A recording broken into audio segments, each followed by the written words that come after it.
Every channel in this space asks when they return. None of them read the tablets that answer the question. The answer is not a date. It is a set of conditions. 3 of them. Specific, administrative, documented in cuneiform on clay tablets that have been in the British Museum for over a century. When all 3 are met, the tablets say the transition begins. Not prophecy, procedure. This investigation reads the tablets. The Enuma Anu Enlil is the largest surviving collection of Babylonian astronomical observations linked to administrative outcomes. Approximately 70 tablets. The principal copies are held in the British Museum, assembled from fragments recovered across ancient Mesopotamia. The series dates primarily to the 1st millennium BCE, but the underlying observations it records extend back considerably further. It is not an astrology manual in the sense the word carries today. The Enuma Anu Enlil is a conditional system. If a given astronomical configuration is observed, a specific institutional response follows. Each entry has the same structure: state of the sky, consequence for governance, observation, then protocol. The language is the same register used in Mesopotamian administrative documents, the same sentence structure as labor assignments, canal records, and royal decrees. The astronomical configurations are not poetic symbols awaiting interpretation. They are input states. The tablets tell an administrator what condition has been reached and what procedure that condition requires. It is a governance manual indexed by the sky. Erika Reiner of the Oriental Institute at the University of Chicago dedicated a substantial part of her scholarly career to the analysis of the Enuma Anu Enlil. Working in collaboration with David Pingree, she produced the standard critical editions of the series. Her documented approach treated the tablets as a systematic decision support corpus, a set of if-then records designed to inform institutional responses to defined conditions. The Enuma Anu Enlil was not a religious text in the popular sense. It was an administrative reference library. Hermann of the University of Vienna produced the standard critical edition of Mul Apin, the Babylonian astronomical compendium that predates and informs the Enuma Anu Enlil system. His work with David Pingree mapped the underlying observational logic of the Babylonian tracking apparatus. Mul.Apin codifies the positions of stars and planets relative to fixed reference points, the periods of their cycles, and the administrative significance of specific configurations. Both scholars treated these texts as governance documents. That is the approach this investigation applies. 3 layers establish what the tablets mean when they describe a return of the prior administration. The first layer comes from the transmission chain examined 2 investigations ago. Berosus of Babylon described Oannes, the Apkallu figure who corresponds to the Abgal traced throughout this series, as emerging from the sea to teach civilization, then departing. But Berosus preserved a detail the series has not yet fully developed. Oannes did not come once.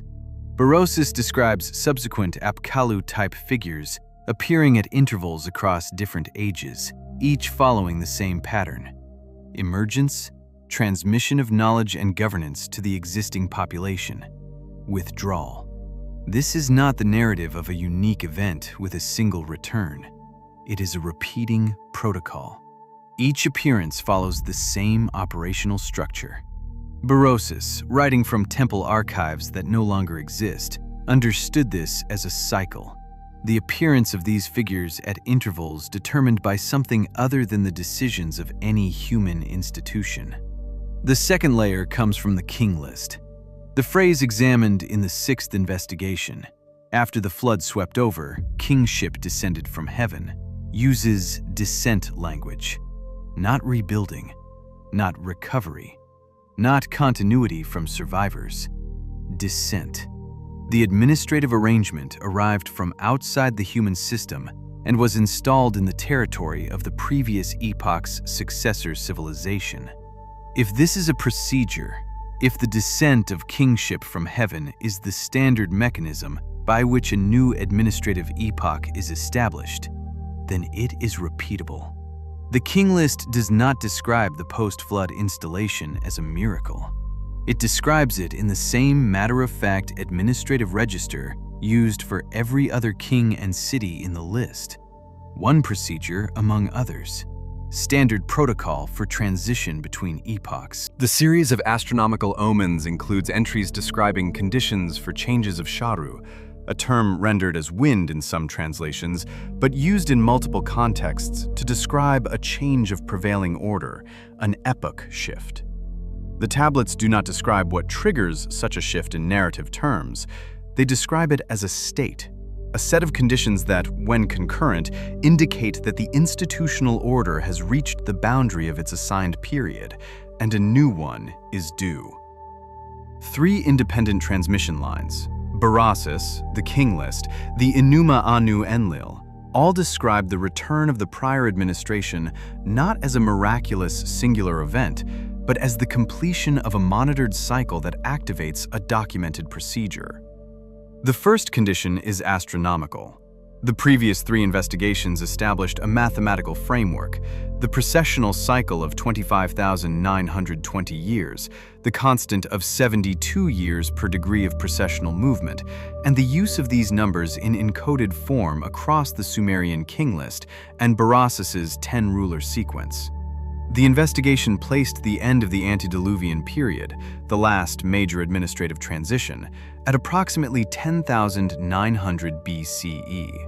The Enuma Anu Enlil and Mul.apin both track what Babylonian astronomical records call Nibiru. This term has been substantially distorted in popular usage. It is commonly associated in internet and popular literature with a fictional undiscovered planet, an association that originates with Zechariah Sitchin and has no basis in the Babylonian texts. The actual Babylonian astronomical term designates a crossing point, the position where a planet's path, or the sun's path, intersects the celestial equator. It is a positional marker, a ford in the sky. The crossing that Mul.apin describes as administratively significant is the point at which the sky's reference position returns to the alignment it held at the previous major transition. This is a precessional concept. The celestial crossing point migrates through the precessional cycle, returning to any given reference alignment once every 25,920 years. Mul.apin describes specific star alignments that mark the reference positions. The Enuma Anu Enlil describes the administrative significance of the return to those positions.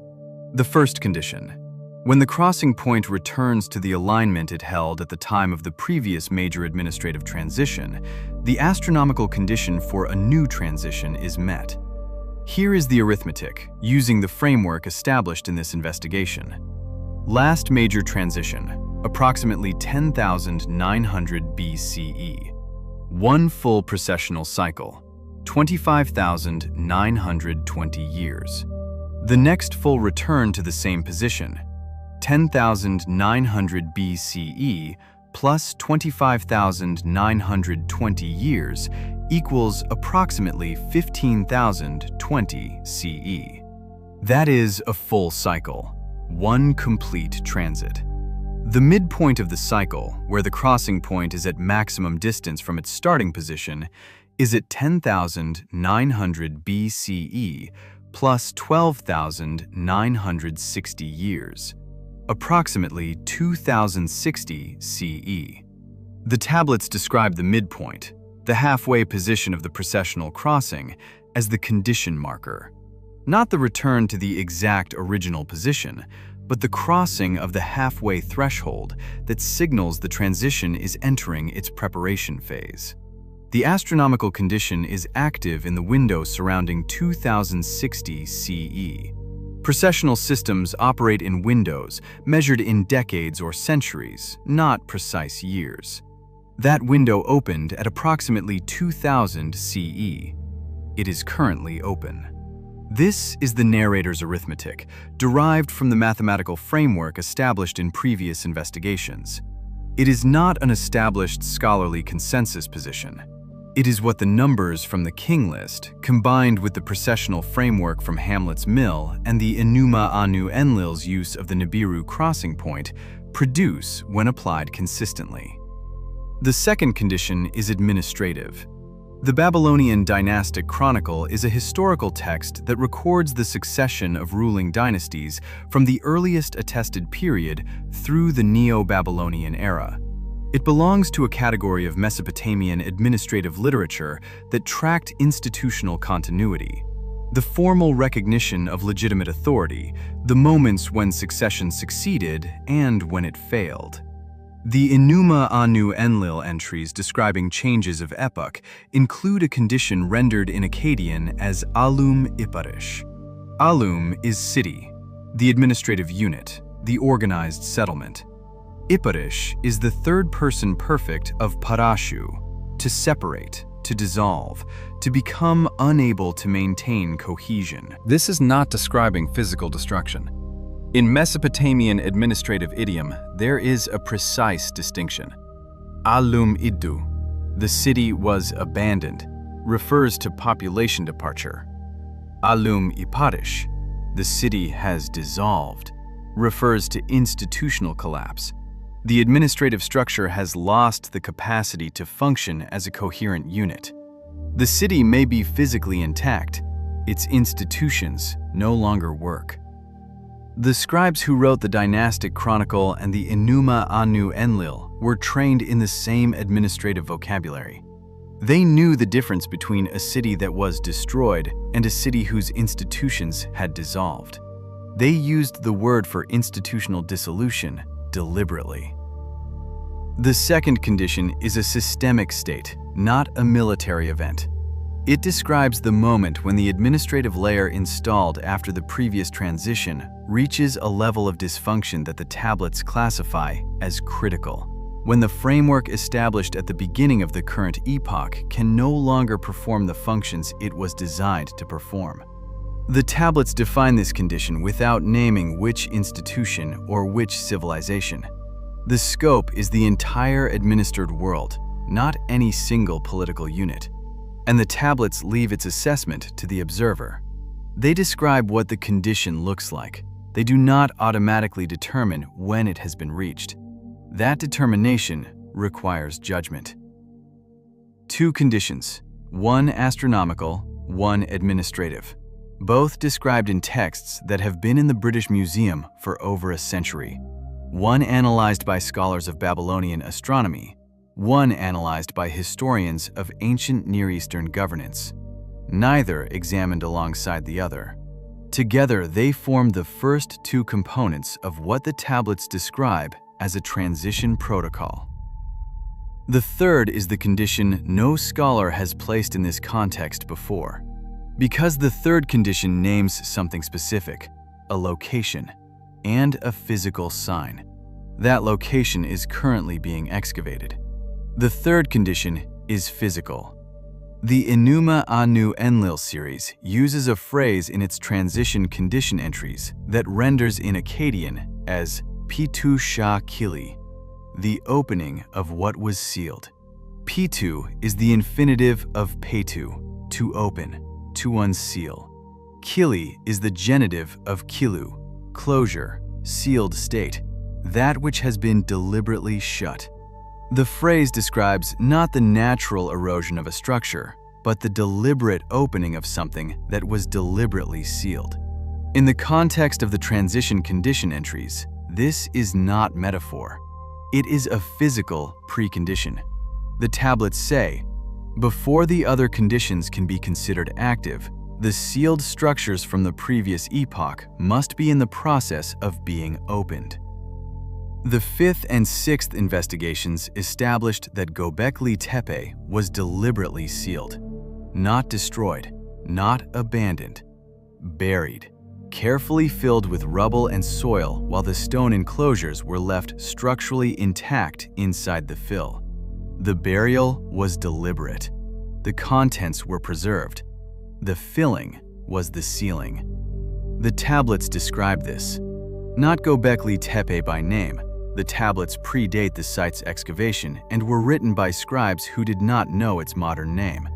They describe the category, sealed structures from the previous epoch. Structures that were built, used, and then sealed at the boundary of the previous administration.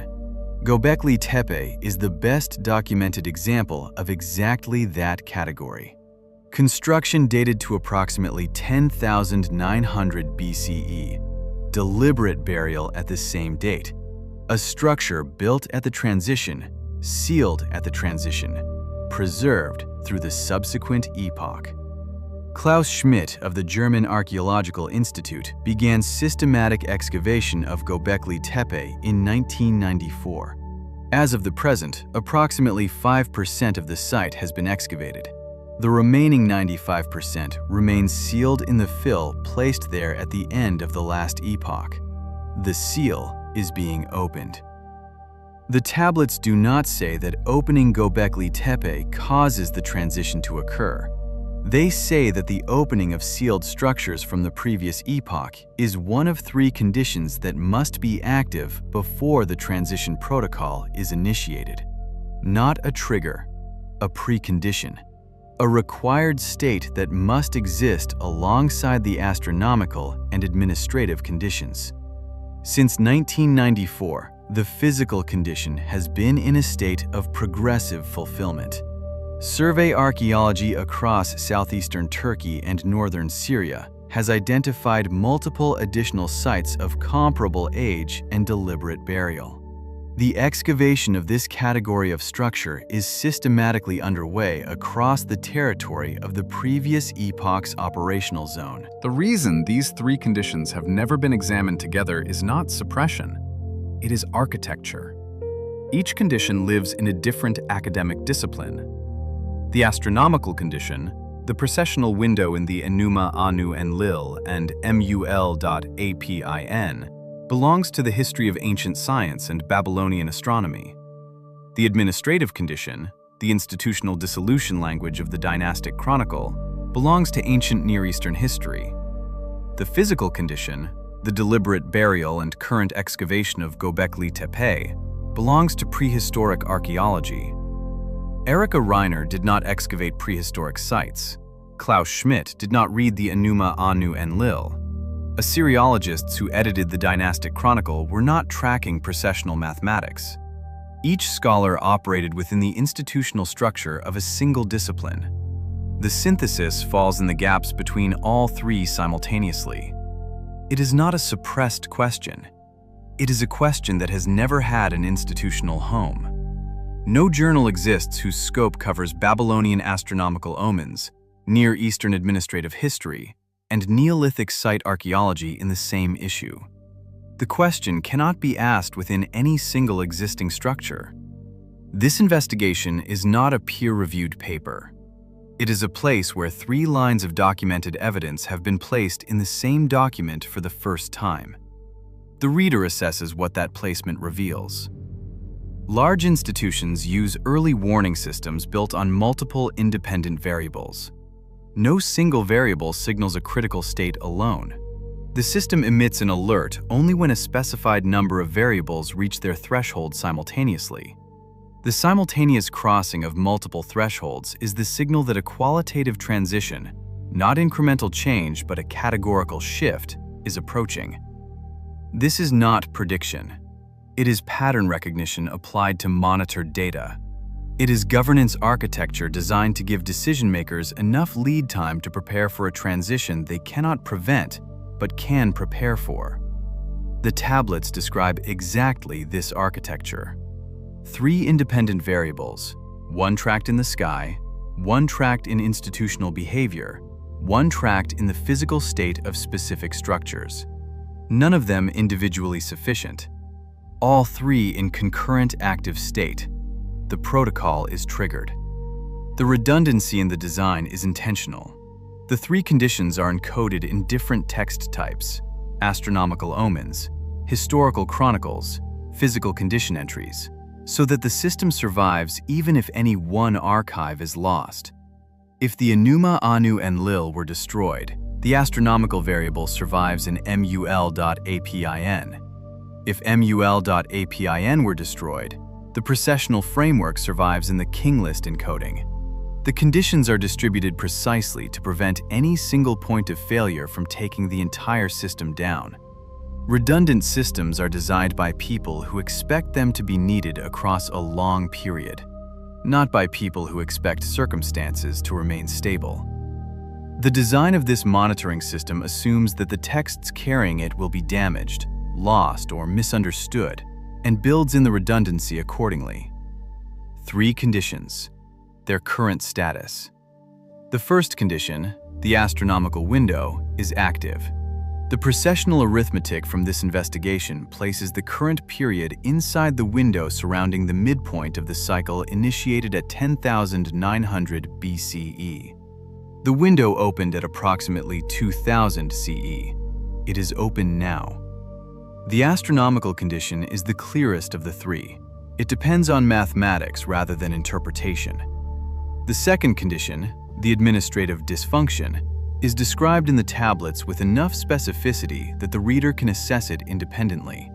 Loss of capacity for long-term institutional planning, fragmentation of decision-making structures, inability to maintain critical infrastructure at the scale required to sustain the existing arrangement. Whether these conditions describe the current state of global governance is not a determination this investigation makes. The tablets define the condition. The assessment belongs to the viewer. The third condition, the physical opening, is documented. Göbekli Tepe is being excavated. Additional sealed structures from the same period and region are being systematically identified and opened. The physical condition has been in a state of progressive fulfillment since 1994. 2 conditions whose active state can be verified, one requiring the viewer's own assessment. The tablets do not describe the transition as something that happens to humanity from outside. They describe it as a procedure that is activated when the monitoring system indicates it is due. The same procedure that closed the previous epoch. The same procedure the king list documents at the post-flood transition. The same pattern Berosus describes in the Oannes cycle. Not arrival, activation. A formal transition, documented, procedural, administrative. Of the same kind this series has been tracking through 9 investigations. The tablets describe what happens when all 3 conditions are met. Not catastrophe, not a rupture in the sky. A procedure. New kingship descends from heaven. A new administrative arrangement is installed in the territory of the existing civilization. The same language the king list uses for every epoch transition. Transfer, installation, a new period begins. But the tablets do not only describe when the procedure is activated, they describe who executes it. The transfer requires a specific functional role, not a divine force acting without instrument. A position. The one who carries the transition across the boundary between epochs. The active transmitter during the handover, not the authority that orders the transfer, and not the population that receives it, but the specific function that moves between them and completes the installation. This role appears in the Atrahasis epic, not in the sections the series has examined. In a passage describing the period between the decision to transfer authority and the completion of the installation, a transitional state, the handover in progress, an active transfer, not a completed one. The term used for this function is not Engur, who received the Tablet of Destinies and recorded it, not Enpada, who established the order from before the system. A different term, one that appears in this specific context and nowhere else in the examined portions of the text, the context of an active transfer that is still underway. The series has examined the Atrahasis epic from 3 angles: the labor structure before humans, the technical creation of the replacement workforce, and the administrative hierarchy that governed the transition. The 4th angle, the passage describing the mechanism by which the handover itself is executed, and the specific functional role assigned to execute it, has not been opened. That passage is in a text that has been in the British Museum since the 19th century. The term has been translated.